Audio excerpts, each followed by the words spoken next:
Amen. Beautiful. Thank you for such a beautiful song and obviously wonderful truths. Tonight, I would like to begin by giving an update regarding the trip that we had opportunity to take recently, and that was a trip to Honduras.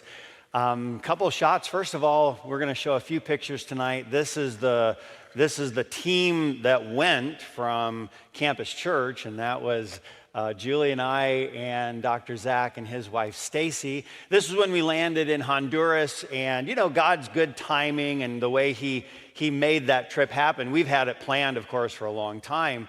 We got word the evening before we were supposed to fly out that our flight had been delayed several hours out of Pensacola. So that would put us into Atlanta past the time when our flight would have left to get to Honduras. And then we wouldn't have been able to make the opening of the conference. So we did find, my wife got busy and she's looking. We found another flight out of Mobile to Atlanta. So the Zachariases met us at 3 o'clock in the morning at our house, drove to Mobile, staggered on the airplane, and we made it to Honduras. And I was so thankful about God's timing. The first thing that was on our itinerary was preaching that evening, and it was Dr. Zach who was the guy up. So he had a long day, but he preached that first service on Wednesday night at the church there in Honduras for the Goins family. I'll show you a picture of them, of course, in just a little bit. I also had an opportunity to preach, and that was at their service. Now, I had the privilege to speak for a conference called the Come Away Conference, and this was a conference for missionaries from the Honduras area. There were about, between 80 and 100 people, missionaries, their children, the families that came together for this conference. So it was really kind of like a shot in the arm opportunity for missionaries. The Goins have hosted this conference for several years, the past 12, 14 years. Every year, annually, missionaries come from all over Honduras. They meet for this special gathering, and so had the opportunity. Dr. Zach led the singing. I had the opportunity to do the speaking, and we had a truly wonderful time with the missionaries. Our wives, Julie and Stacy, they put a special thing together for the ladies. This is just a picture of how it was set up. The guys, we also had a meeting. It was a little more rustic. And, the wives walked into this, and they hadn't seen it all set up, and they took some gifts for them. They took some crafts for them to do. And the missionary wives walked in, and one walked in and said, "Oh, I feel like I'm going to cry." It just was all so nice and one of those moments. And so they set that up. They had a time with the ladies. I preached to the men, so not nearly as exciting. When we went, before you show this, whoa, you showed it. Nice job, though, Lex in the back. She snuck it off there quickly. Last year for this conference, I'm finding out what took place. Well, not the speaker, but Bradley Edmondson. He is the leader of Medical Missions Outreach. And he was at the conference last year, and he took Chick-fil-A sandwiches for everyone. I mean, that was a big deal. I'm like, what? How in the world that's wrong to do? Because what does the guy next year do? You know what I mean? And it's like one of those wah, wah, wah, wah moments when he shows up. So we didn't take Chick-fil-A sandwiches, but we did take Chick-fil-A cookies, and they let us, they gave us kind of a pass because all right, at least you showed up with something from Chick-fil-A. This was the service on Sunday. I got to preach for the Sunday morning service at the church.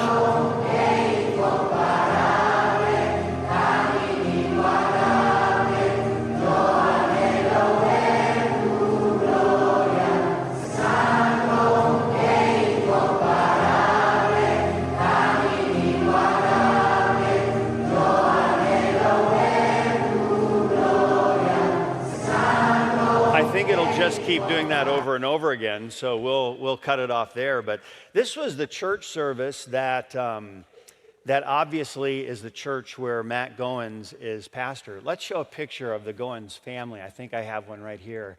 So that's Matt there in the center, and Delita is his wife, and that's Justice, their son, that's standing right next to Matt. And they are the missionaries that host the conference. And Joash, by the way, and Jaden are their two other sons, and both of them are students at Pensacola Christian College. And I wanted to take a few moments, kind of insert some thoughts right here. You can just leave their picture up, but some thoughts about the Goins family, and then I'll show some of the other families and such that were there. I asked Matt, I said, tell me, how did you land in Honduras? Tell me your story. And he said, well, I'm kind of typical like a lot of people. I grew up in a Christian home. I made a profession of faith at the age of, like 4 or 5 years of age, he says. But quite honestly, by the age of 12, 13, I knew I was not a believer. But I didn't want to go through the embarrassment of acknowledging that. So I didn't resolve anything. I just continued on.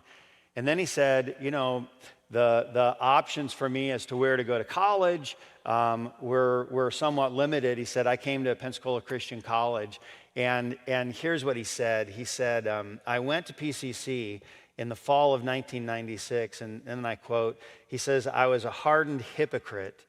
And then he came, his major was accounting, but he just says, I was quite hard. And he was here studying for life, and I'm going to go and do what I want to do. The next year, so he came in 96, in the spring of 1997, this was actually his first year, but the fall of his freshman year, he said that there was a sudden loss in his family. His grandfather suddenly died. In fact, his grandfather was a pastor, preached faithfully for many years, and his grandfather actually, while preaching, had a massive event, and it took his life. And he said it really startled me. It was one of those things that kind of, rocks you to the core.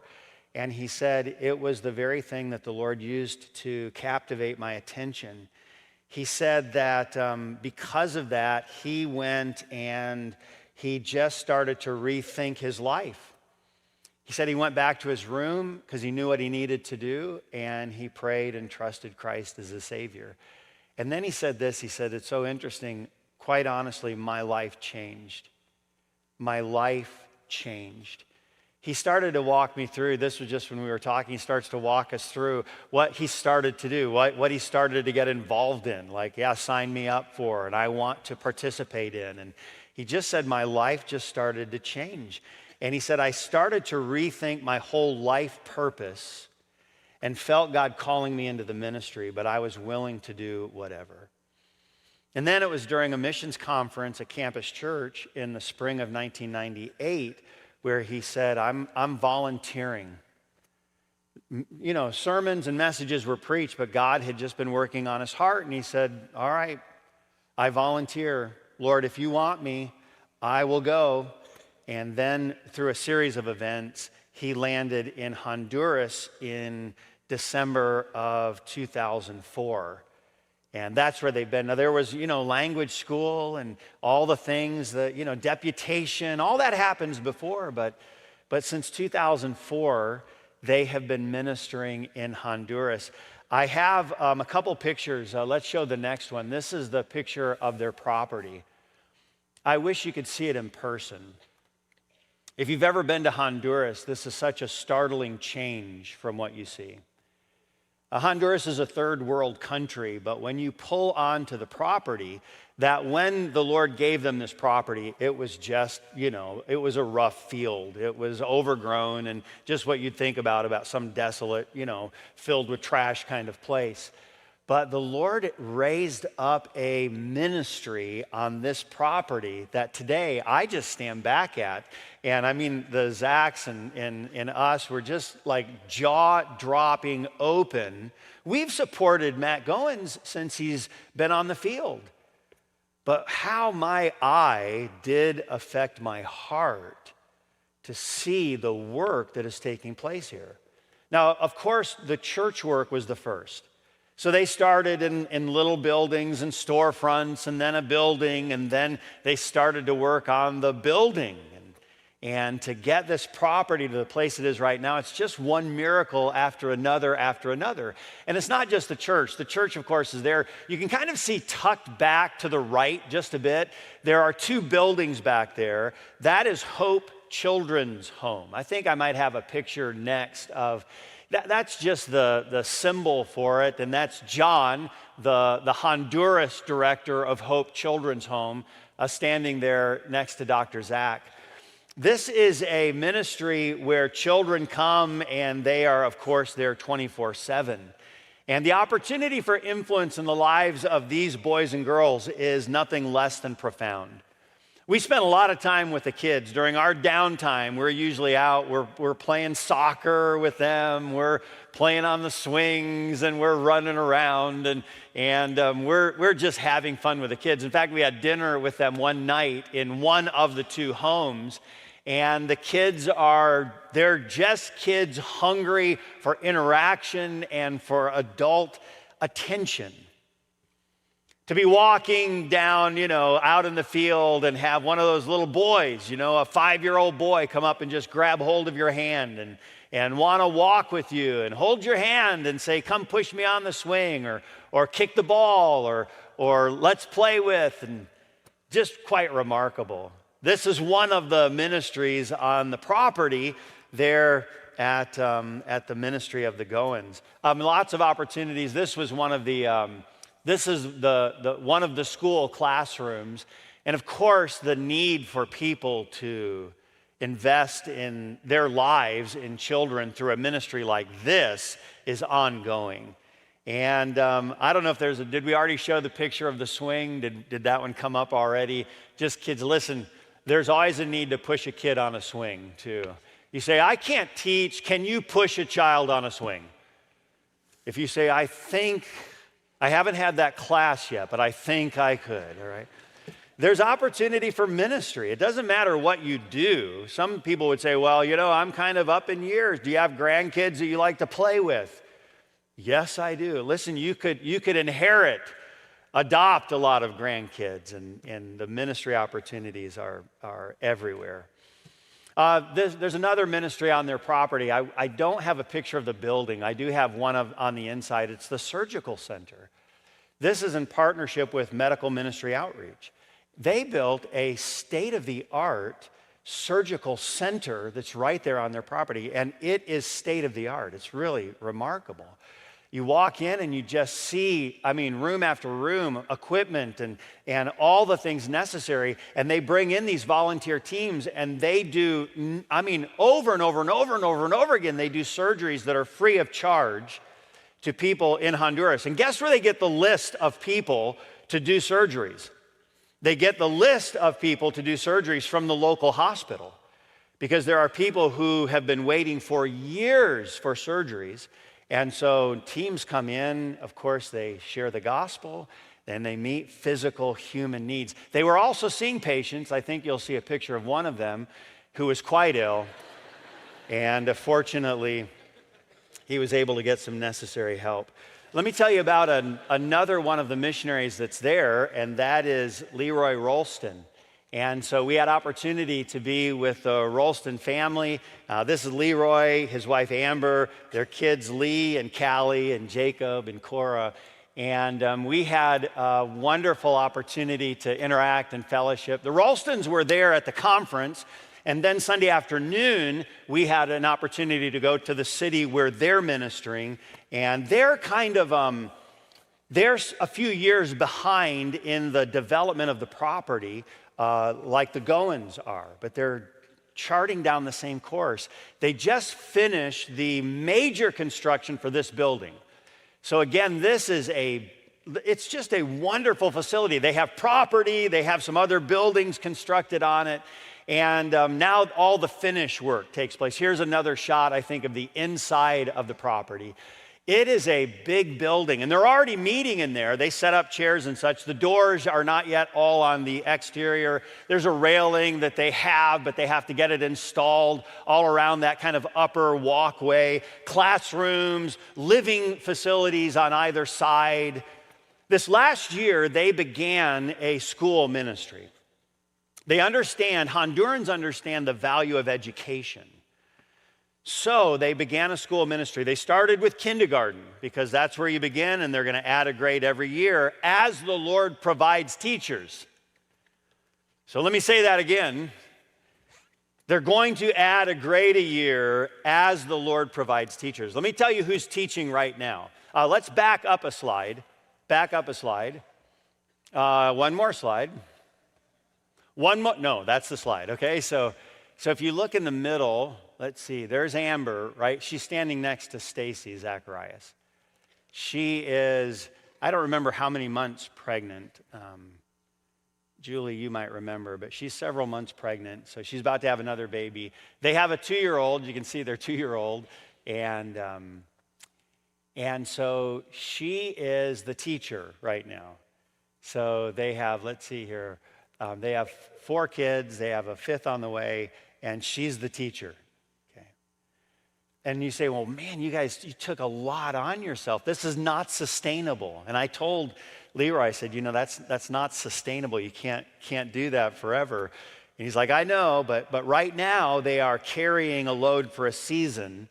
And here's what they need. They need teachers. So Amber should not be teaching next year.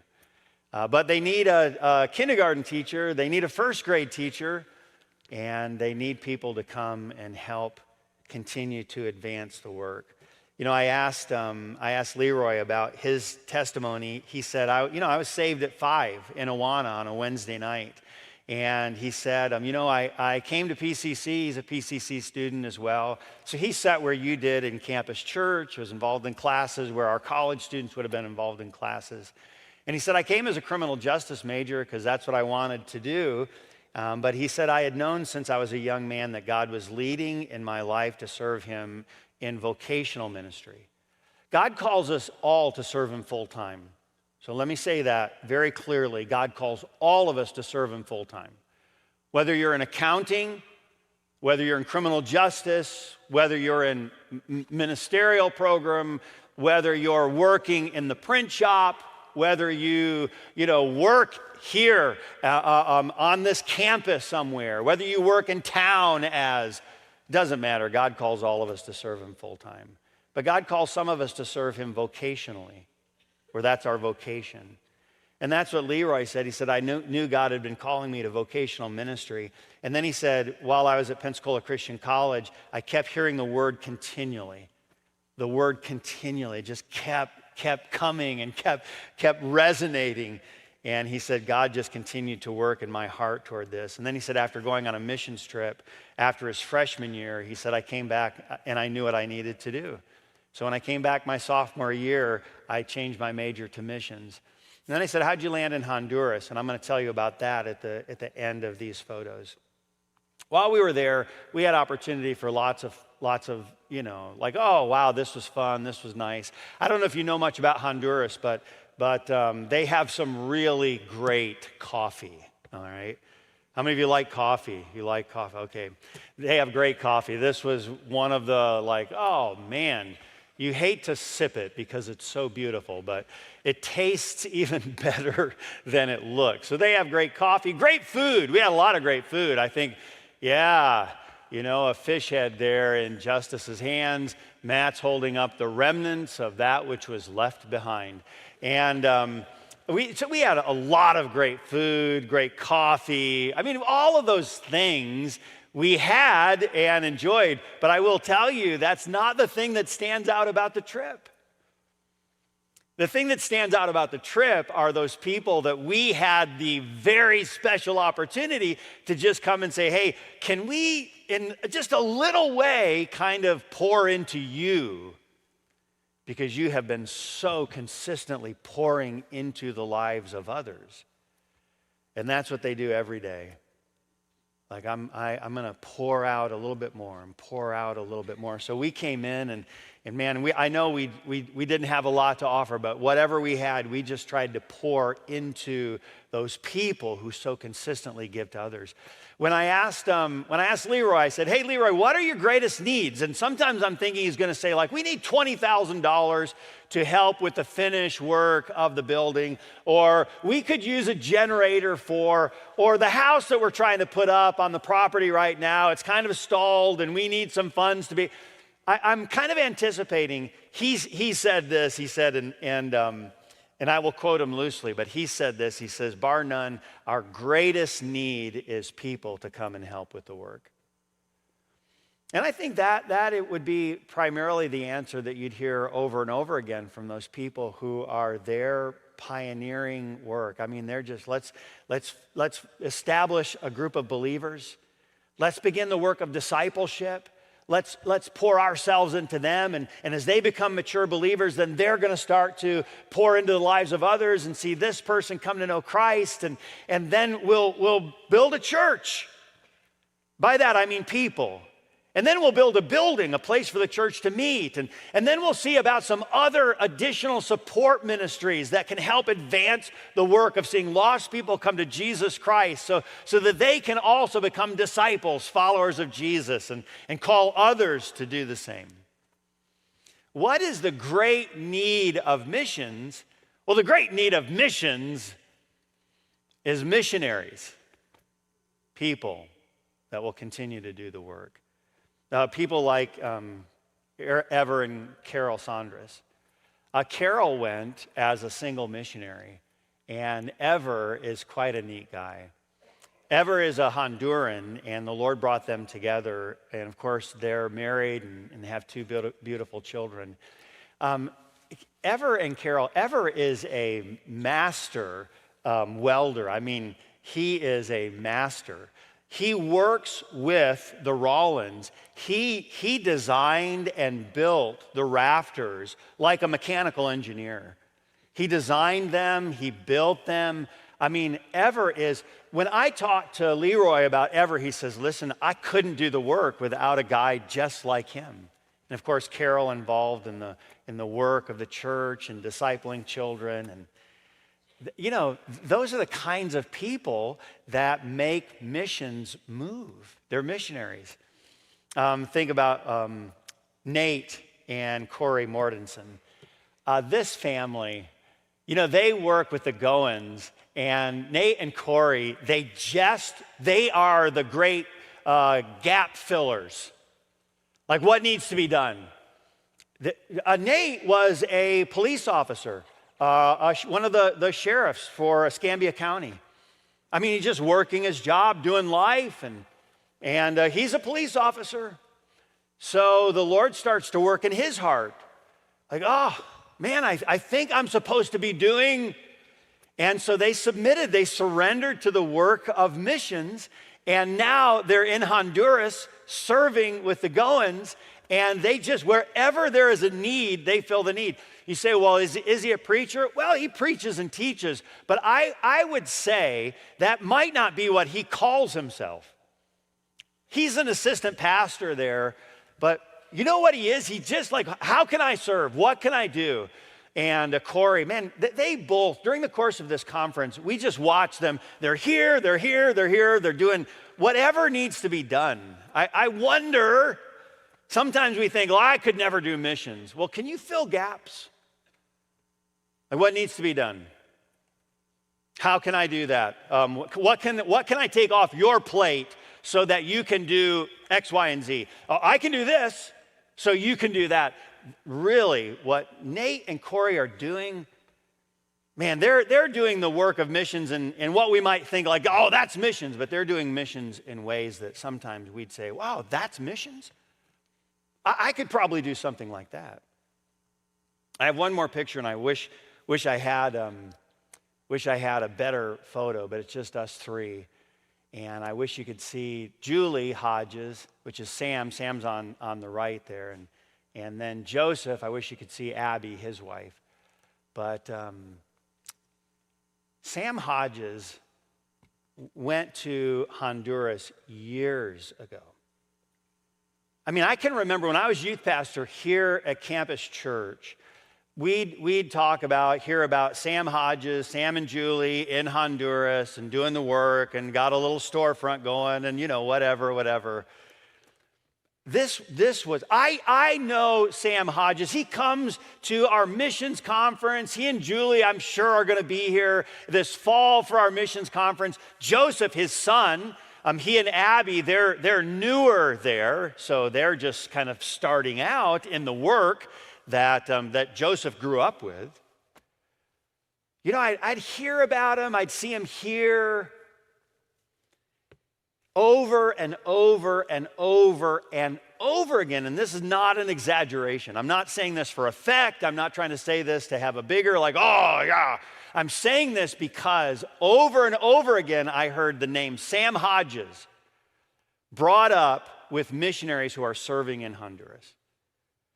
So how'd you get directed to? Well, Sam Hodges. Sam said, and so tell me about, yeah. Well, we started out with Sam Hodges, and when we did our survey trip, Sam and Julie were so gracious. They just opened their home, and they treated us with such kindness, and they started to show us the need and what could be done and how they've done it. And I mean, over and over, I hear about Sam Hodges. Their daughter, Brooklyn, is a student here, and they just have this influence in Honduras that comes from years and years of faithful ministry. And they are reaping some rich reward. What a privilege for people like us at Campus Church to send dollars, monetary support for things that, paying a power bill and putting gas in a vehicle and helping to, have another brick to make a building happen and all of that stuff that one day is going to be gone. But what a privilege for us to send monetary resources to people who are doing eternal work. I'm not trying to glorify the work of missions because all of us are called to full-time Christian service. But some of us are called to vocational service. And some of us are called to missionary service. How sad to say no to what God has equipped us to do. I don't know what he's equipping you to do. I mean this with full sincerity. He may be equipping you to be a godly accountant, but that's not what he was equipping Matt Goins to do. Matt Goins was in accounting because that's what Matt Goins wanted to do, not the one who called him was directing him to do. Listen, if you're called to accounting, you be a godly accountant. Be a good one. Be a person with integrity. Be someone that stands out because you have a daily, personal, intimate walk with Jesus Christ. You might be in criminal justice. Listen, I have a soft spot in my heart for criminal justice. I grew up in a policeman's home. I love the fact that my dad was a cop. But, Leroy Ralston wasn't supposed to be in criminal justice. Now, if you are, you should be a police officer that well represents Jesus Christ. Be in law enforcement, whatever capacity he calls you into, and represent him full time. But make sure that's what he's called you to do. We need missionaries. The Ralstons need some teachers. Hondurans need some preachers. People need Jesus. And it happens through other people telling them about the same. I'm going to read one verse and I'm going to close in prayer. The one verse is this. In Job chapter 14, verse number 15, the Bible says, so don't miss it. You can turn if you want, but you don't need to. It simply says this. Job speaking, thou shalt call, and I will answer thee. Thou wilt have a desire to the work of thine hands. Job said, God, when you call, my only job is to answer. Nothing else. Lord, I don't have to give you a reason for why you're not right about that. I don't have to tell you why I'm not the right fit for that. Lord, my only responsibility, thou wilt call. That's your job. I will answer. That's my job. You say, why? Because God has desires for his work. May each of us who are called by his name listen to that call and answer when he does, recognizing he has desires for the work of his hands. Father, it amazes us that you would choose to call people like us, and yet you do. Our only responsibility is to answer when you call. May we not hesitate to do so. Thank you for the work that's taking place in Honduras. May those who are serving you there know your ongoing and rich blessing. Thank you for the privilege you gave us to have a glimpse into the wonderful ministry that's ongoing. Dismiss us with your blessing, we ask. In Jesus' name, amen. Have a good night.